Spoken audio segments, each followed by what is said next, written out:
Hey guys, and welcome back to another video. It's of course the one, the only, the Norwegian guy. My name is Daniel, and I'm back at it again. And today I have decided, you know what? Since I ranked all the Queen albums, I recently did a concert review of Queen plus Adam Lambert that I saw recently. I have decided, you know what?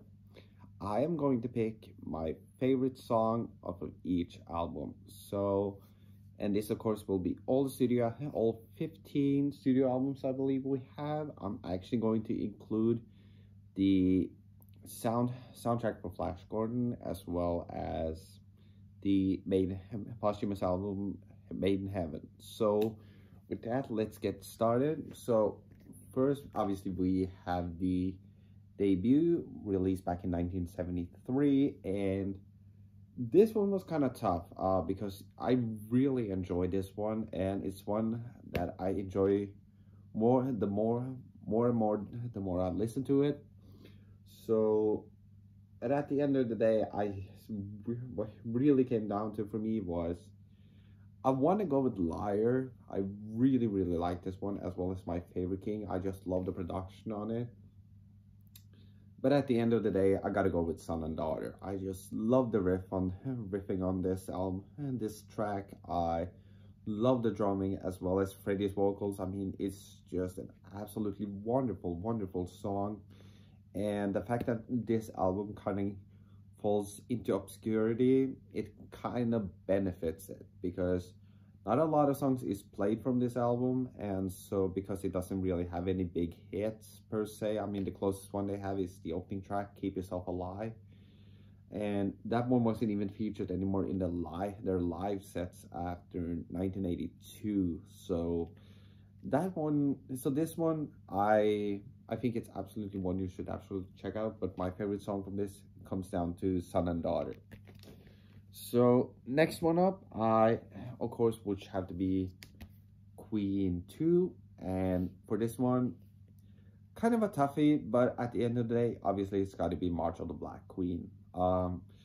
It has so many dynamics. I mean, so much in terms of production masterclassing. It has, like I said, the production, the overdubbing, and of course the guys just really shows it just how ferocious and visceral they can be at the same time, while showing a great musical finesse, especially on a song like this. And it's so fantastical. I mean, it's so fantastical. It shouldn't even be shouldn't even be legal, in my opinion. Just how great March of the Black Queen. I mean, the close second I have for this one has to be Ogre Battle, but at the end of the day, I could almost pick any song off of the second side, the black side of this, and it wouldn't even matter. So moving on, next, obviously we got to go with is of course Sheer Heart Attack. I really struggled a little bit with this one, because this is probably like in the topper echelon to Queen albums for me. But at the end of the day, I think I gotta go with I almost went with In Lap of the Gods, which kind of is a precursor to We Are the Champions. But at the end of the day, I gotta go with the opening track, Brighton Rock.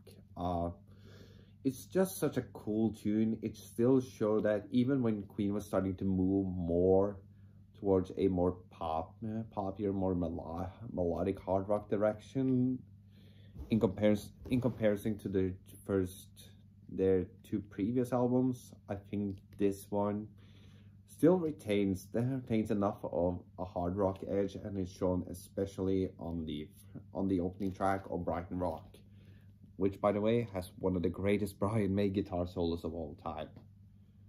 Okay, now for the big one, and that of course is A Night at the Opera. I could have gone easily with Bohemian Rhapsody and be like, well, that's it. But at the end of the day, I kind of had to go with, even when I'm looking at the track listing here, I'm tempted to go with the Prophet song. But at the end of the day, I had to go with Death on Two Legs. it's such a cool track. It's by many people considered the first ever diss track, and believe me, the lyrics are so harsh, but it has such a catchy melody for me. And of course, Freddie's bombastic vocals is what really makes the song for me. So at the end of the day, I have to go with Death on Two Legs. Okay, next one up, the poor cousin of A Night at the Opera, A Day at the Races. At the end of the day, you could almost either say Somebody to Love or Tie Your Mother Down, but I'm actually gonna go with the Millionaire Waltz. It's such a cool and regal and majestic song. I really love the dynamics of this song, and not to spend too much time on this, but otherwise this is gonna be a lengthy video. But I really gotta go with the Millionaire Waltz. I think it's such a great song, and it's one I enjoy the more and more I listen to it. News of the World. This is gonna be tough. But I mean, it's just an anthem after anthem on this one. But at the end of the day, I have to go with It's Late. It's to me, it's just such a great song. Yeah, at the end of the day, I had to go with It's Late. Yeah, I don't really need to hear We Will Rock You and We Are the Champions ever again. Sheer Heart Attack is a cool song, but at the end of the day, It's Late is easily the greatest and best track on this one for me. Okay, now moving on to jazz. One anthem after the next. The only problem I've always had with the album is the production overall, but at the end of the day, I think I'll just gonna have to go with, it's really almost a tie between Dead on Time and Fat Bottom Girls, and I think at the end of the day, I just gotta go with Fat Bottom Girls. I know it was a big hit for them, and you know what, it was that for a reason, because it's such a great rock song, and I really honestly, I like the album version more than I do the single version. Okay, moving on to Flash Gordon, the soundtrack for Flash Gordon. At the end of the day, obviously the Flash theme, I mean, you don't really need to say much about it. It's cool, it's fun, it's catchy, it's simple. You don't really need to say much about it. Other than that, there's not much really to grasp on this album unless you're a fan of the movie Flash Gordon. But that's the one I'm actually gonna have to go with there. So next, okay, The Game. So you got obviously some big singles off of this. Obviously, Play the Game, Another One Bites the Dust, Crazy Little Thing Called Love, Save Me. But at the end of the day, for me, it's always about Dragon Attack. To me, it should have been a single. I know it was the B-side for Another One Bites the Dust, I believe, in the UK. So the UK single release had it as the B-side, and man, it deserved to be the A-side. I mean, let's be honest there, it has such a cool bass line, it has such a funky groove. It's even better live from, I believe it's from Queen 81 at Montreal. So if you haven't had a chance to check it out, by all means, I think you should check it out.